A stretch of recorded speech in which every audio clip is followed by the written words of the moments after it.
Your thoughts, guys. Ray, Barrett, and I'll bring in Seth in a moment. Raymond?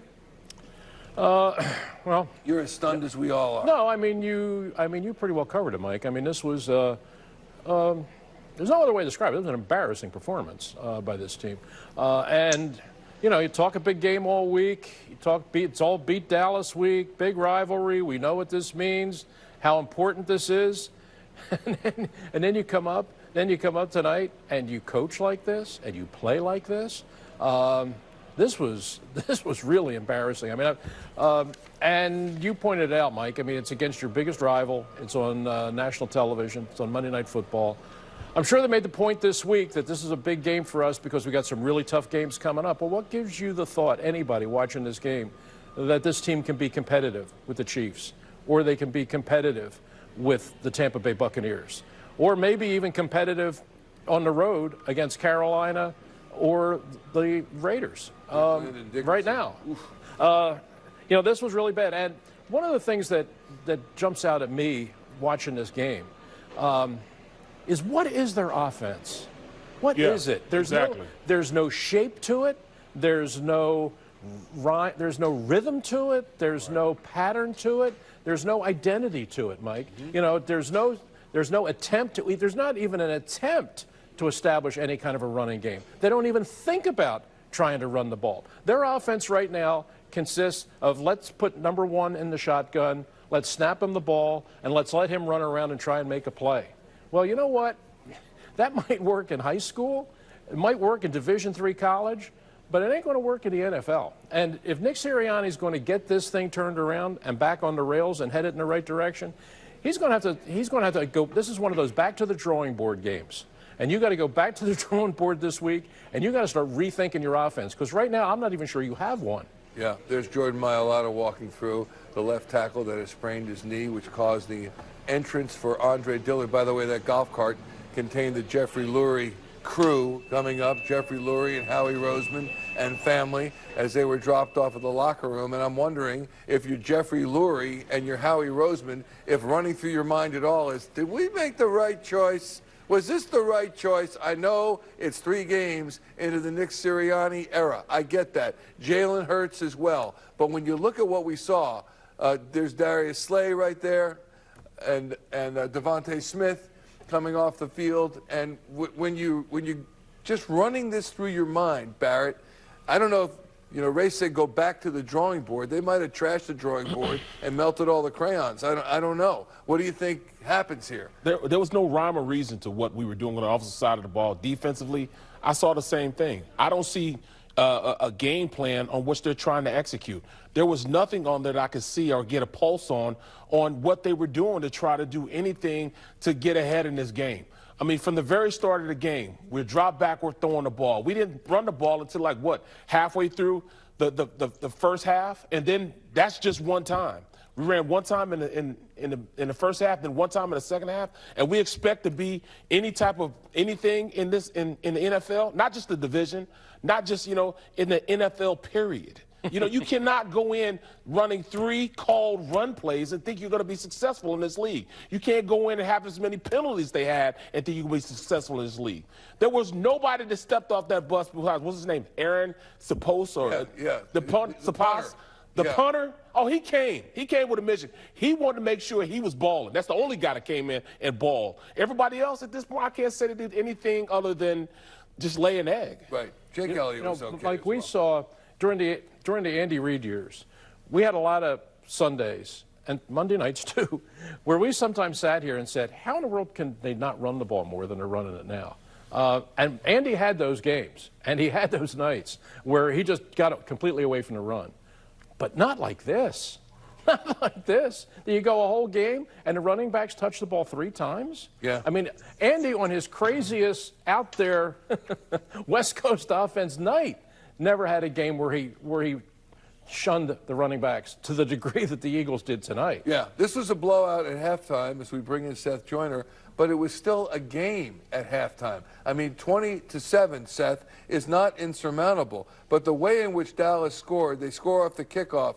It's 7-0. Eagles score off the fumble, which basically Dak just dropped the ball on his own self, and that's 7-7. Prescott to Schultz, 14-7, and a Zeke Elliott 3-yard run. That was the first half scoring, 20-7. Looked really, really bad. But then the Cowboys more than doubled it in the second half. Your sense of all this, and in particular, Seth, Nick Sirianni, with regard to preparedness, with regard to penalties, with regard to game plan, and leaving out a run game altogether.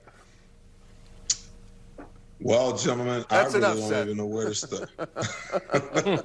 I don't even know where to start. I mean, there's enough blame to go around for everyone. I'm going to start first with one Jalen Hurts because, it always starts and ends on your offense with your quarterback.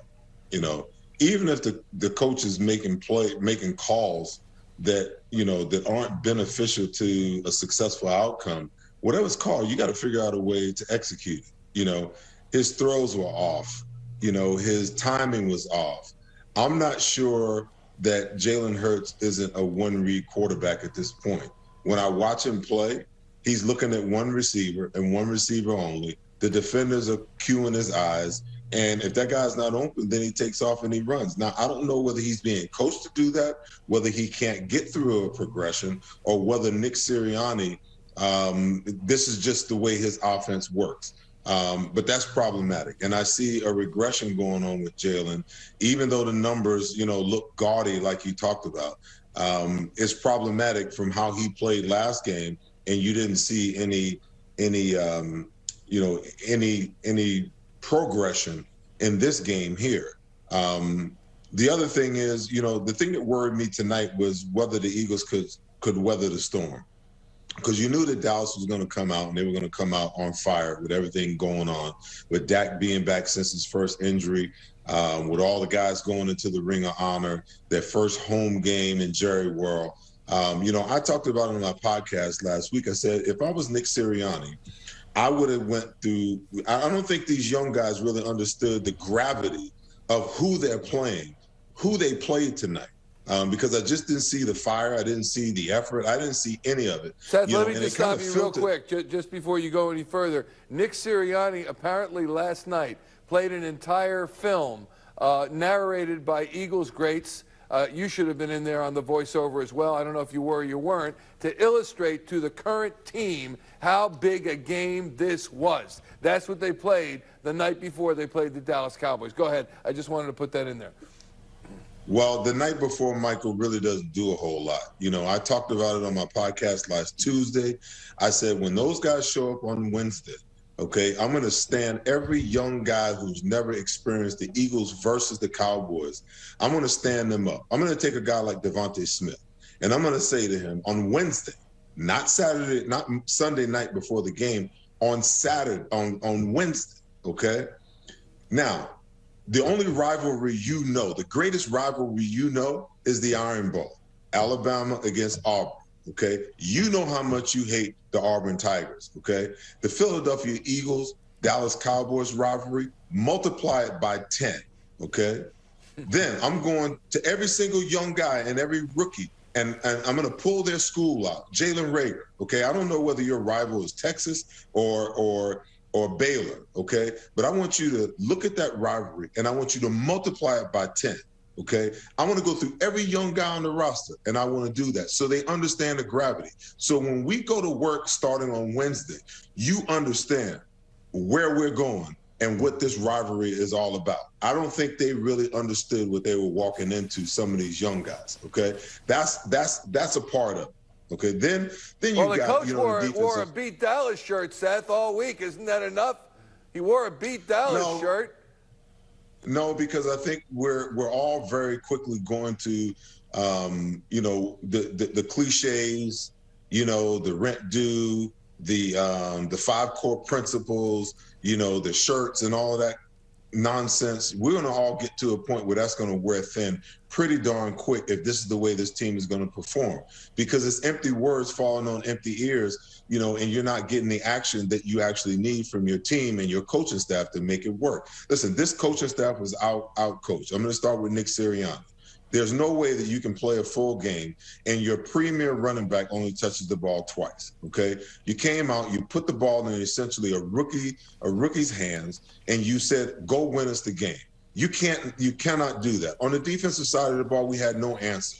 5, 6, 7, 8 yards of carry, and you had no answer. Finally, in the second half, we got into an 8-man front to try to remedy some of that. And then the Cowboys countered, with their passing game, screens to the tight ends. Come on, Schultz. Who the heck is Schultz? The guy had 80 yards in receptions and a touchdown tonight. Okay, and listen, I'm going to talk about it until I'm blue in the face. I'm going to talk about it until one Howie Roseman and Jeffrey Lurie realize that we need some damn linebackers on this football team in order to make the defense work. Okay, because you looked in the 4-man front. What they're going to do is they're going to double the 2 tackles because our linebackers don't read properly, and by the time they read and understand what's going on, the double team comes off, and the guy that's on the double team, he's already on the linebackers, and the linebackers are still standing where they were when the darn play started. Okay, the minute that I see my tackles double team, that means as a linebacker, I got to come downhill right now and take him off the double team. If I take him off the double team,